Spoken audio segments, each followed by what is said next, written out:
It is a Justice Thursday conversation, okay? And today we want to talk about a child-centered justice system. This month of November is very special for children, and you'll get to understand why. We're joined by two ladies in the studio. The Honorable Barbara Ojoo is a senior principal magistrate, and Pamella Masakhwi is a member of the National Council on the Administration of Justice Standing Committee on Children Matters. Hey, good morning and welcome. Good morning. Thank you very much for joining us. That's a hot seat of the Situation Room. Your Honor, you're sitting now on this other side. You're in the dock. Okay. Wow. Nice place to be. You see you there, I'm elevated. Yes. Do you relate? I'm the one on the bench. I totally relate. You see the gentleman there? He'll introduce himself. The bar. The lady, witnesser. Court is now in session. Yeah. Karibuni sana today. Thank you. Thank you for having us. We'll be talking about children and the importance of us having this conversation and around this month. But to welcome you to the conversation, CT has the day's proverb. This week's proverbs are from the Republic of Burundi. Right. Okay. The unlucky man's hope prevented him from committing suicide. The unlucky man's hope prevented him from committing suicide. Mm-hmm. Pamela, what's your interpretation of this proverb? I don't know what they were unlucky about, because if they did not commit suicide, I would think they were lucky. Yeah, so I think having hope is important in life. I think that's what the proverb is saying, because then it can keep you out of trouble or keep you from a place where you're feeling hopeless. Mm-hmm. Honorable Barbara, what do you think?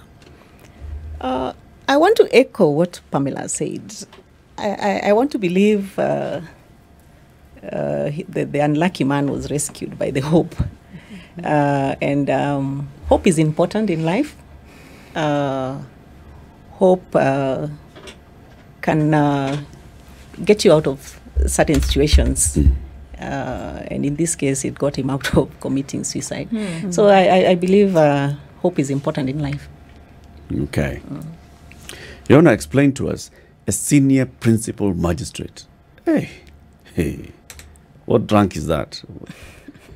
Who's a senior principal magistrate? How are you different from a senior principal chief justice? If there's such a rank.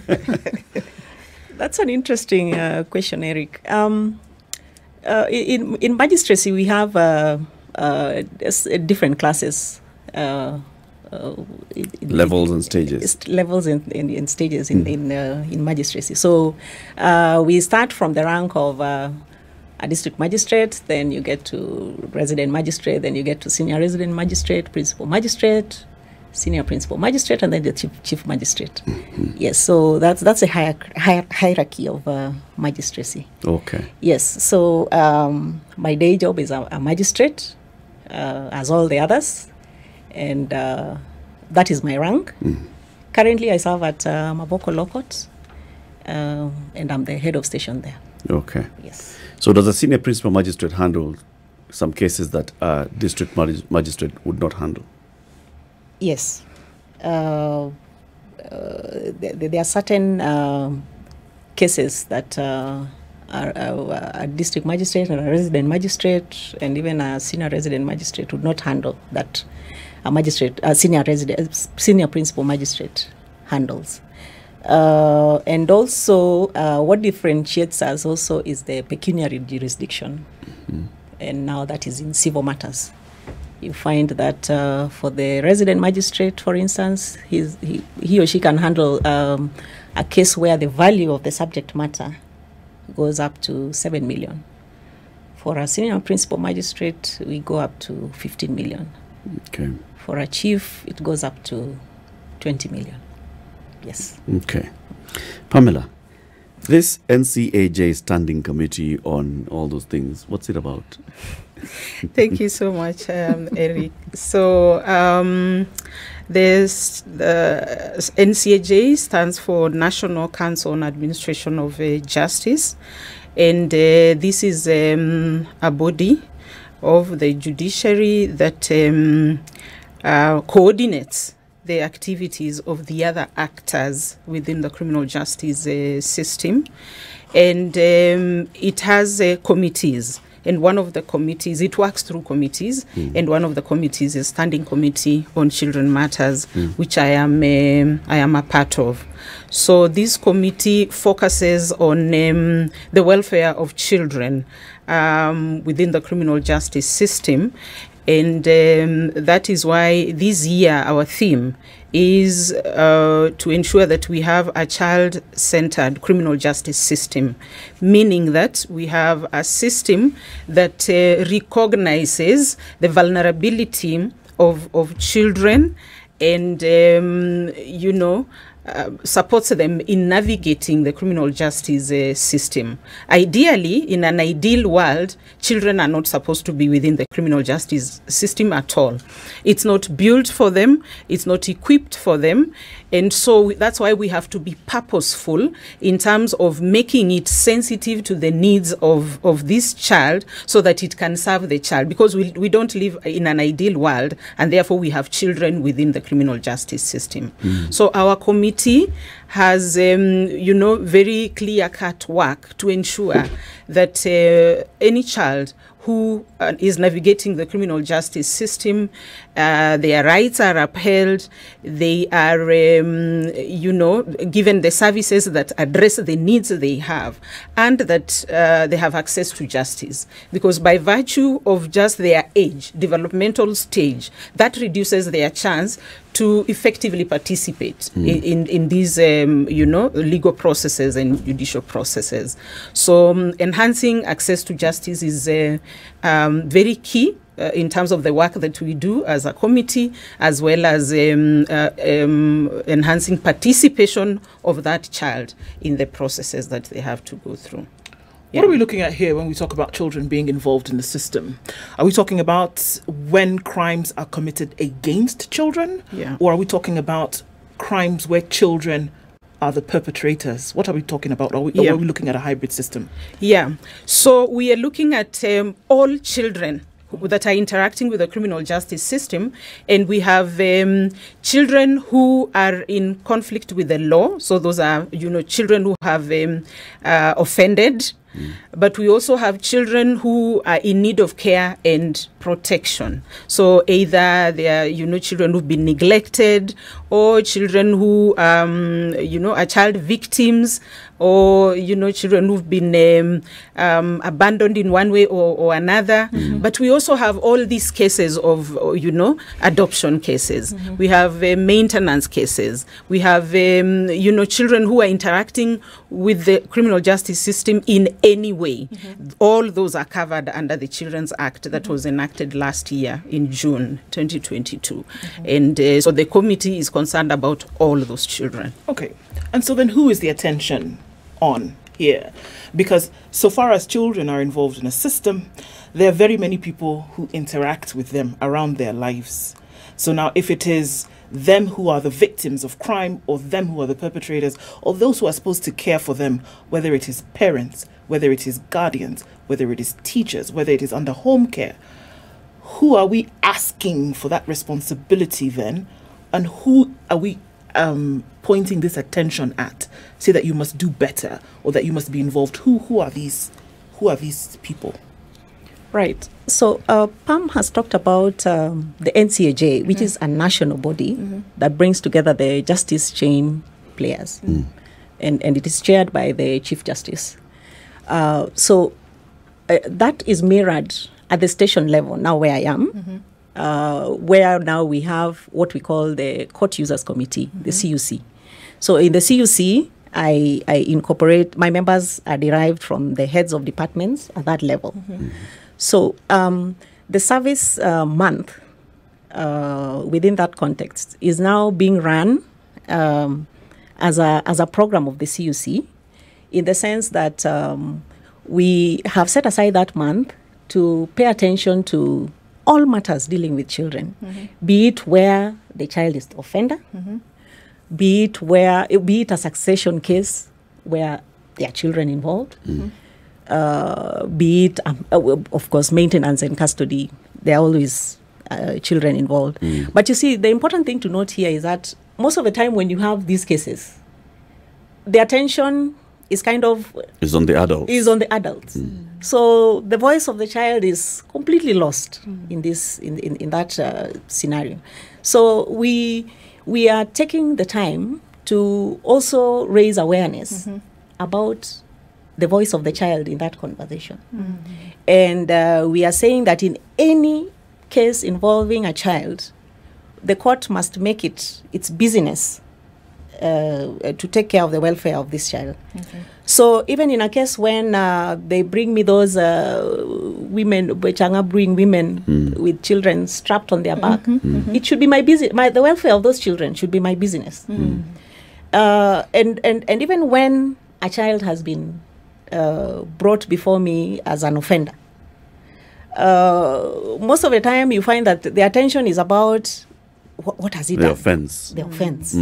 Or maybe even the complainant. So it's never about the child. So we are enjoined by the law, the New Children Act, to make it to take a deliberate step to ensure that the welfare of this child is also taken care of. And so in all these cases that we handle, first and foremost, we must take the best interest of the child into consideration. Is there a metrics? Is there something like a checklist that you know when a child has appeared before your court? These are the things that you shall check, so that even when the committee comes and looks at how children matters are being handled in these particular court stations and all, they also know what they're looking at. Is there a checklist like, did you ask the child, umekula leo? Is there anything like that? I would say yes and no.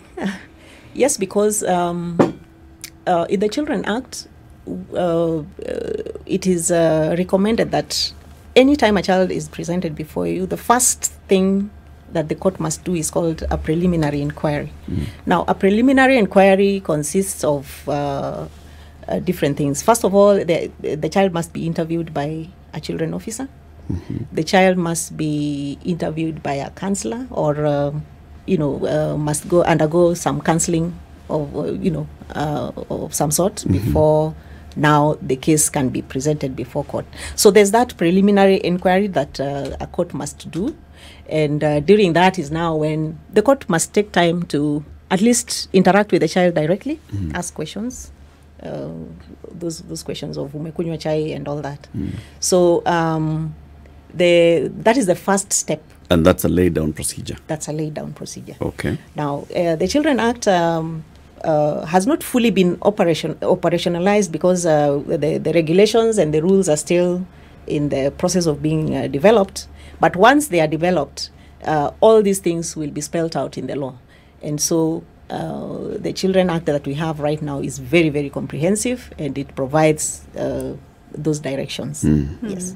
Pamella, what gaps have you identified as the NCAJ Standing Committee on the welfare and the treatment of children in this system?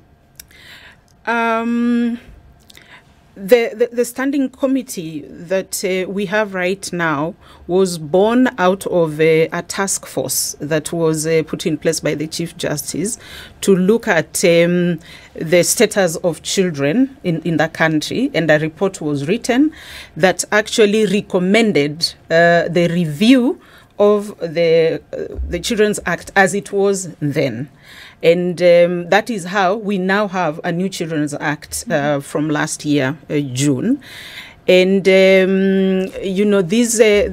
task force is the one that now also suggested the idea of having a standing committee that can focus on children matters. And so on that regard, then, we are in a good place in terms of being able to think about the welfare of children in our country very, very specifically. And so many of the gaps that were identified in that status report on children in the country have been, implemented within the New Children's Act. We have the whole issue around children courts, we do not have enough children courts in our country. And so you find children who are sharing courts with adults. For example, child victims, because the offender or the accused person is an adult, they go to the normal adults court. In that court, there is no even safe space where they can be able to wait while they are waiting for their matters to come up. So we have children seated in a courtroom listening to adult staff and listening to, cases being presided over and taking in all that negativity into their system, and so totally affecting them. And so that has been addressed in the new Children's Act. The issue around psychosocial support for children as they go through the criminal justice system has also been addressed. We have many issues that the gaps that had been identified, I would say, have actually been corrected in the new Children's Act.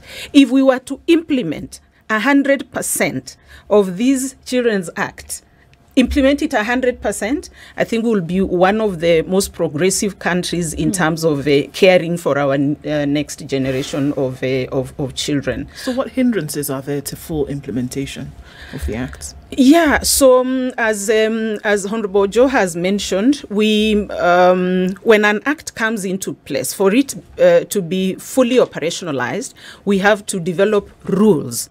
And then we have to develop regulations that provide detailed guidance on how to bring that act to life. So the committee, NCAJ Committee on Children Matters, working together with the Rules Committee of the Judiciary, have already developed these rules. Of course, it goes through a very lengthy process to ensure that there is public participation. We are getting views from other people in terms of how do we actually enrich these rules that they serve the child effectively. And so the rules are almost ready. I think by the end of this year they will be published and ready for use. And then we also have regulations that are being developed by the National Council on Children's Services. And once those are ready, we can fully operationalize the new Children's Act and move forward. And the other gap is just capacity, because the Children's Act has very good things, for children. But for example, we do not have any mental health practitioners within the criminal justice system. Many of the agencies do not actually have the capacity in terms of staff and, and the budget to address the psychosocial issues that arise for child victims, but also even for child offenders. So I think we will need to work hard in terms of building capacity within the criminal justice system to actually be able to bring these act to life. But I want to say we are in a good place right now if we can be able to move forward in the same way. We're in a good place because we have the law in place. Yes. We're in a good place because there was the task force that identified the areas of concern. Yeah. And those have been incorporated into piece of legislation. Yeah. We're in a good place because there appears to be some level of goodwill. Is there a document that sets out the implementation plan and program and milestones for this? How do we get to do we have a plan and a program for when we shall have, like what you say, that capacity fully there, where we have institutions, have mental health practitioners who are ready, where we have created more courts that are children friendly, where we have police officers who are trained on how to handle children, where we have police stations that have special facilities that can hold children who are in, what did you call it? In what with the law? In conflict. In conflict with the law, right? Is there an implementation program that takes us, our end goal is 2037, we shall have 100%, but between now and 2027, we'll have accomplished 1, 2, 3 items. So that is captured under the work plan of the Standing Committee on Children Matters. But remember, for this act to be fully implemented, all the institutions that have been mentioned, like the county government has been mentioned to have at least CCIs or charitable child children institutions. We have the we have the inspector of police who is supposed to ensure that every police station has a child protection unit where a child can be held. We have the Department of Children's Services with their, long list of things they must put in place to ensure that children are well taken care of. So each of these institutions must pause. And that is why we are celebrating, we are observing this service month. Each of these institutions, what is the judiciary doing? Because the Act spells out clearly what they are supposed to do, and the rules are very clear in terms of how do we enhance participation of the child, how do we enhance access to justice for the child. What is the role of the ODPP? In terms of ensuring that this child is able to give, they are facilitated to actually participate in the process and to give their evidence in a manner that is helpful to the case at hand. What is the role of Witness Protection Agency? In ensuring that this child is protected while they are pursuing the case in court, and they are not harmed because they are a witness in a court, in a case in which maybe the perpetrator is seeking to harm them. So there is and that is why the service months, one of the key objectives of the National Service Months for Children matters is interagency collaboration and coordination. So we must all coordinate and ask, and we are asking ourselves those questions in that committee, because there is representation from all these arms of the agencies of government in this committee, and we are asking those questions. What are you doing to be able to ensure that your part is done in bringing in operationalizing that's why I'm asking. Yeah. You said there's a work plan. Yes. Is it an executing work plan, or Yes. is it a work plan on suggestions and proposals?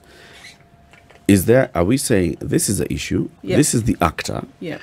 these are the activities that need to happen by this actor, Yeah. this is the budget, and these are the timelines?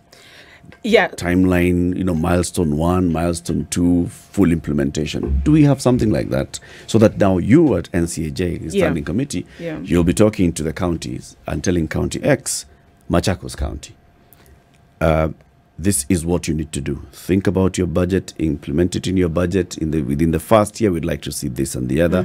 By the year 7, we have this and that. So you're following up. Yeah. Is it in budget? No, it's not. So you guys are behind schedule. Yeah. You are answerable for that. Do Yeah. we have something like that? Absolutely. What you're saying is very important, but we can only have that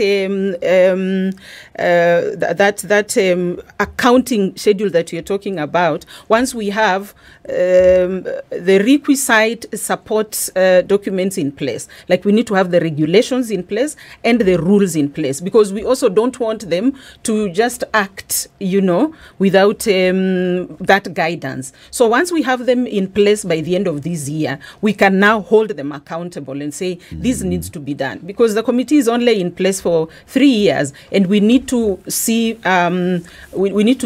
full implementation of this act before we actually exit. Okay. Yeah. Spice.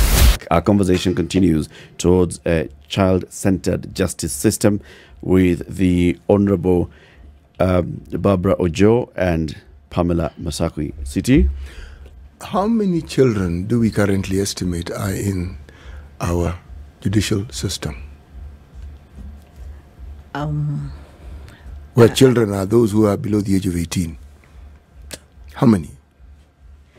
I don't have the exact number, but if I can talk about Mavoko Law Courts,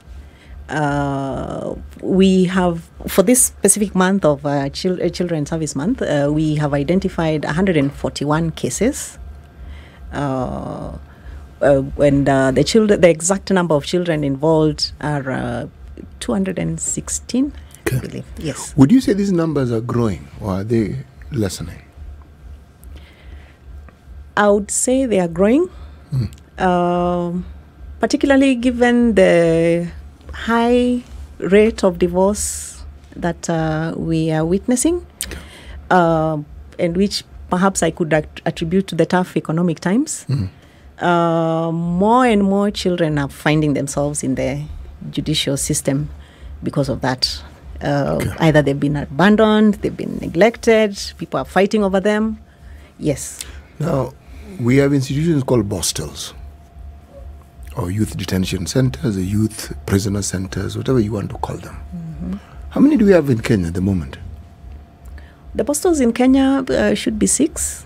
Okay, they've increased. They used to be 4. They're now 6. Yes, they are 6. Now, if you have a number of growing cases, and among these numbers you have children who are actually born in prison, and so they are literally in that system. This act that we speak of, does it consider, one, the sort of curriculum that such institutions ought to have? Because by definition they're supposed to be corrective. And if so, do we have them centered in places where you see a rise in the number of children who are there? And if so, children who actually end up in these institutions, where else do they end up in the system?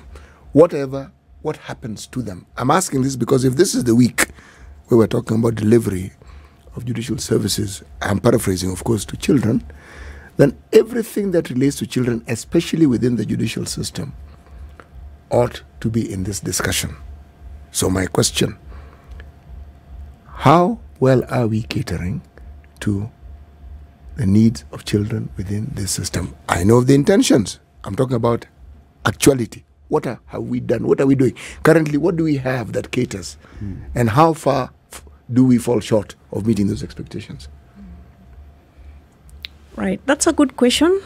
But to be honest, I don't have the data on the Boston institution right now. But what I know is that one of the reasons why we hold this month is to create awareness.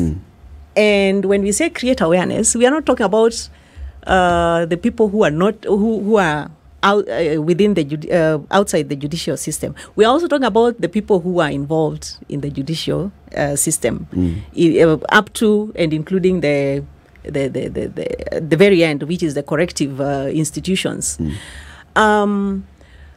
I do not have the information about their education system and the needs and the gaps right now, but they are part of the conversation we are having because we want to make the system responsive on children matters. And we are hoping that, in that space, we will be able to also raise their awareness on the needs of the children who come into their system in that way. Otherwise, I don't have the data on their education. Actually, I should have paraphrased my question differently. I wasn't referring to numbers, really. I mean, I asked it as though I was referring to numbers. I was simply saying that when you're talking about awareness, and you're talking about children within the system, as we call it, and we say their numbers are growing, they are needs that are specific to children. And I was really asking the question, what is it that we have within our laws that ensures that the rights of these children and what it is that they need are actually catered for? That's why I started with the Boston question, because these are institutions that are meant for children. And if they are meant for children, the numbers are increasing. Are they catering for the needs of these children? Because alongside this question will come in, you've stated well, the numbers are growing because of certain social situations that we keep seeing arising. Now, addressing those ones are a different matter altogether. But when it comes to children and the things that pertain to them, my question was a specific one. What are we doing? What has been planned to be done? I have heard. How far do we fall short of these expectations? Because this is the week when the awareness of those shortages should actually be looked into and addressed. I agree. And of course, we are all aware that we have a lot of budgetary constraints across board, judiciary, and all other arms of the government. So we don't have enough institutions catering for children. That is true. We don't have enough manpower in terms of child psychologists and counselors. We don't have enough courts to cater for children. So across board, we have that challenge of budgetary constraints, and it affects some of these services. And if I can speak honestly, right now we are still very far off from the from our target. So if somebody took the system to court, okay, and here the system, I mean the entire criminal justice system, to court and said, that a child is being denied their rights, would they be right? Would they have a case? And picking just, a couple of cases of maybe a child who did not get all these things that they ought to get, and even looking ahead and saying, this is the likely impact that this child is getting in their life going forward. Just like you said, simple thing like a child sitting there and they are listening to a murder case being prosecuted, or other cases being prosecuted. It's another one, it's about, rape and such, and they are in the same space and they are not protected. While they are sitting here, they can see the person that they are accusing of harming them right across them. If someone took the system to court, would they have a case? They would have a case. They would have a case because we still have many gaps. We still have many gaps. As you know, we earlier mentioned, they're in a document, but they haven't actually been implemented. And so we still have many gaps in terms of the welfare of the child within the criminal justice system. One of the areas that is very, very key in providing services to children is coordination of all the agencies, because there are many, there are many. And if there is no proper coordination, and that's one of the objectives of the service week, to enhance coordination for all these agencies so that each is doing their part. Because as you know, it's a chain. So the investigating officer does what they're supposed to do. The child gets into the system. There is the ODPP there and the judiciary. After that, there is probation and aftercare. There's Kenya Prison Services. So unless there is, and then there are other Department of Children's Services, Witness Protection Agency. So coordination is still a big issue that needs to be enhanced so that the children are not falling through the cracks as they move from one agency to the next within the criminal justice system. That's one. But also all the institutions that we need to put in place to serve the children have not been put in place. And we need those to happen. We need children's courts fully, furnished to serve the children, creating an environment that is child-friendly with the available, requirements for children. Because sometimes you have a child in court, but you see, even just the door handle is just at the place where the adult gets to. Yeah. So the child has to really stretch to be able to open the door. We've not made those spaces child-friendly, and that's where we need to go. So we still have a lot in terms of facilities, the infrastructure for providing the services to children. So yes, they would have a case. And I'll tell you a funny story. Okay, not so funny, but there's this time I had occasion to overhear some children who had been brought to court talking among themselves. And one of them was telling the other one, nilikuwa kotini na niliona tu hao watu wakiongea hapo mbele, alafu nikaambiwa niingie pande hii. So in that conversation, you can see the child was in this space where the adults are having their own conversations there. Yeah. And then the result of that is being told to step this side. So even for the actors themselves who are in this system, we need to create awareness on how we are handling children who pass through our hands. Is there a fundamental understanding from what we've been able to see and how we've interacted with the system?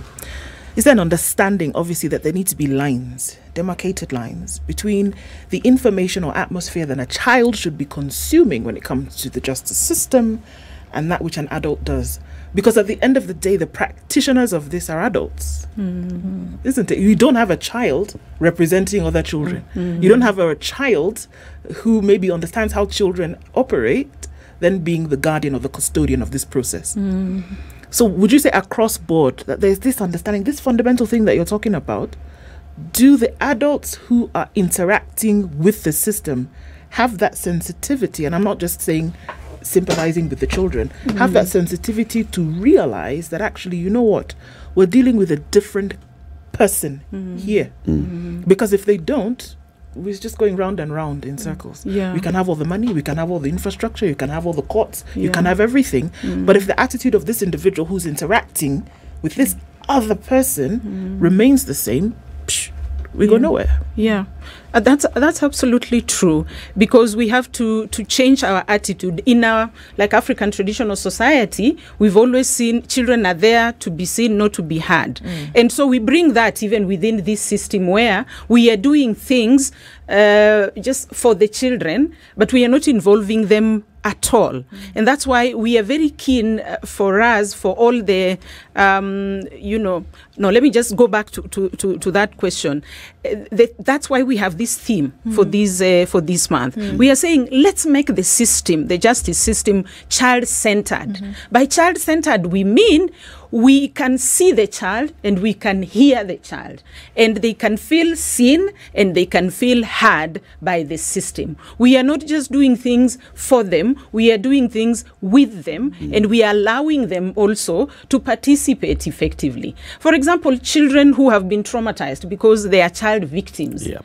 Even access to justice for that child is very difficult because they've not gone for trauma counseling, they've not been helped to heal so that they can even give a testimony in court and help their case. So you see, we are losing this child because they'll come to court, they have memory issues because they are a child, but also the case is taking a very long time. That is why, backlog is one of the issues we are focusing on in this month. Can we clear the cases that involve children, hear them expeditiously, so that these cases are not staying in court for more than 6 months? Because a child will forget what happened. When they now come to give evidence in a court of law, they will not be able to remember what happened. So we need more awareness in that regard, so that everyone can be able to adapt this new attitude of saying it is for children, it is not for the adults.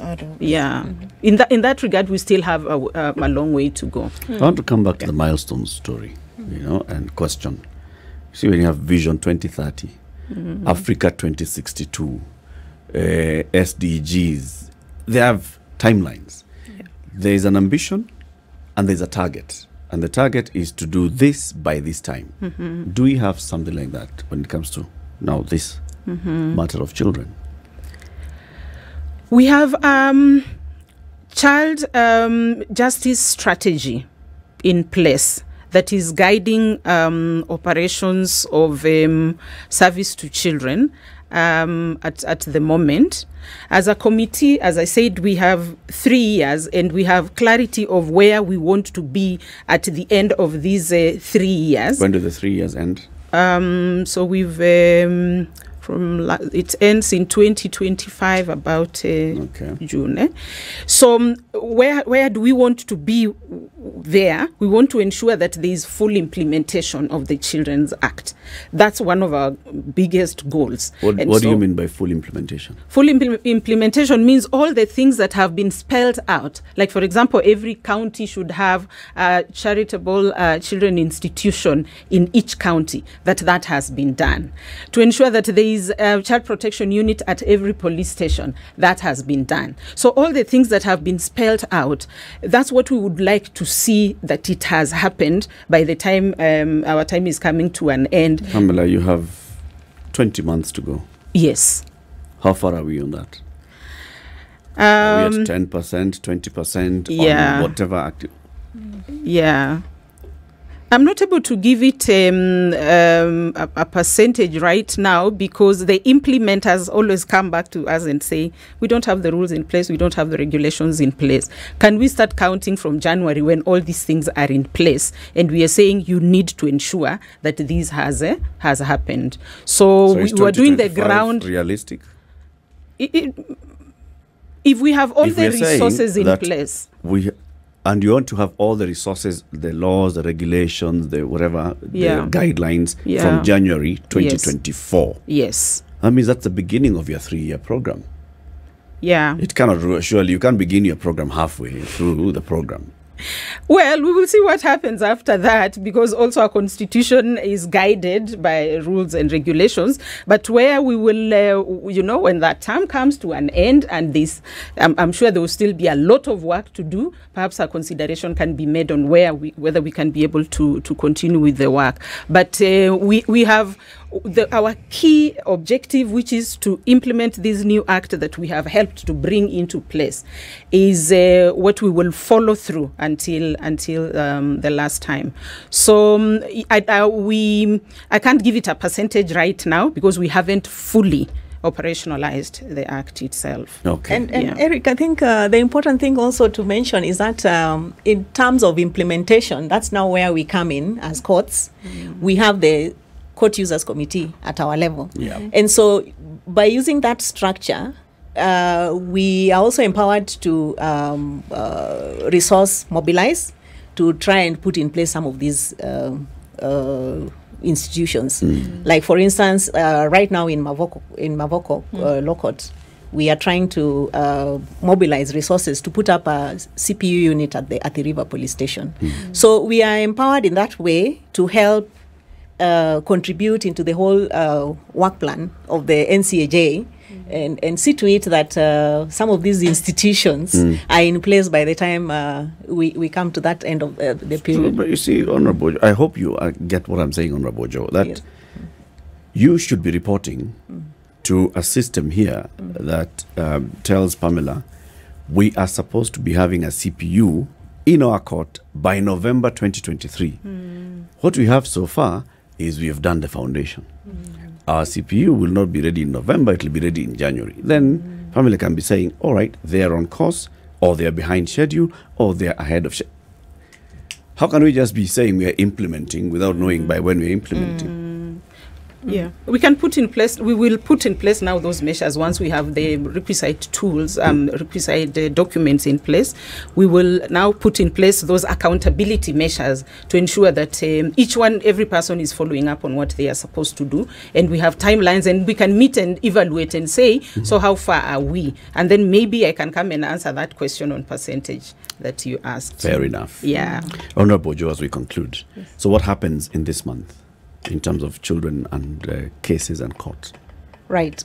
So as we stated before, this is the month where the judiciary has set aside for us to concentrate on the children matters. So at the station level, all stations in the country, we have identified these cases, listed them out, and notified the parties that we are going to hear and deal with the matters in this month on priority basis. So that is the information that has gone out, and all parties have been informed that the courts are giving priority to these cases. We expect by the end of the term that we will be able to deal with a good number of the cases and get rid of them from the system. Good. Towards a child-centered justice system. Thank you very much, ladies, for joining us this morning, and we wish you all the best as you continue pursuing, ensuring that children actually get the justice that they deserve in the manner they deserve. Yeah. The Honorable Barbara Ojoo is a senior principal magistrate, and Pamella Masakhwi is a member of the NCAJ Standing Committee on Children Matters. They've been our guests this morning. Thank you very much for tuning in to Kenya's biggest conversation this Justice Thursday. See you tomorrow. It's 10 a.m. This is the Situation Room, the only way to start your day.